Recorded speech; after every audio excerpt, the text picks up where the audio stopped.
सुरुवात करूया। हेडलाइन्स प्रायोजक राजयोग पेंट्स, आनंद तुमचा, रंग आमचा।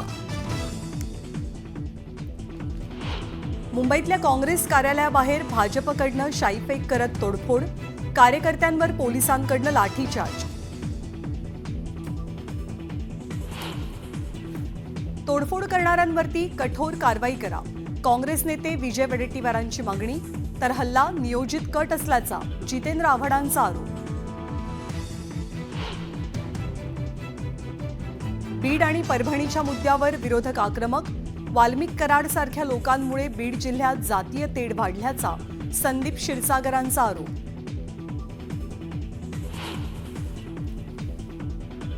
बीडमधील गुन्ह्याचा मास्टरमाइंड वाल्मिक कराड, आज मुंडे असते तर कठोर कारवाई झाली असती, रोहित पवारांचं विधान। मस्ताजोग प्रकरणी कठोर कारवाई करणार, मुख्यमंत्री देवेंद्र फडणवीसांचं आश्वासन। तर उद्या बीड संदर्भात मुख्यमंत्री सभागृहात बोलणार।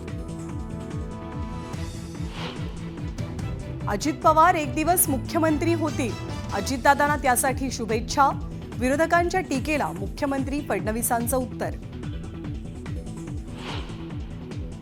महायुती सरकारचं खातेवाटप रखडलं, शपथ घेऊन 4 दिवस उलटल्यानंतरही खातेवाटप नाही, अधिवेशनात खातेवाटप जाहीर होण्याची शक्यता धुसर। नागपूरच्या रेशीमबागेतील संघाच्या बौद्धिकाला मुख्यमंत्री फडणवीस आणि उपमुख्यमंत्री शिंदे उपस्थित, अजित पवारांसह राष्ट्रवादीच्या आमदारांची बौद्धिकाला दांडी। मुंबईतील मेट्रो 3 मे 2025 पर्यंत सुरू होणार, मुख्यमंत्री देवेंद्र फडणवीसांची घोषणा।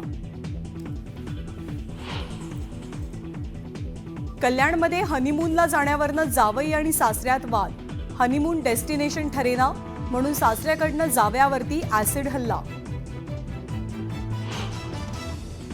मुंबईतल्या बोट अपघातात 13 जणांचा मृत्यू, घटनास्थळी नौदल, मुंबई पोलीस आणि हेलिकॉप्टरचं दुसऱ्या दिवशीही सर्च ऑपरेशन।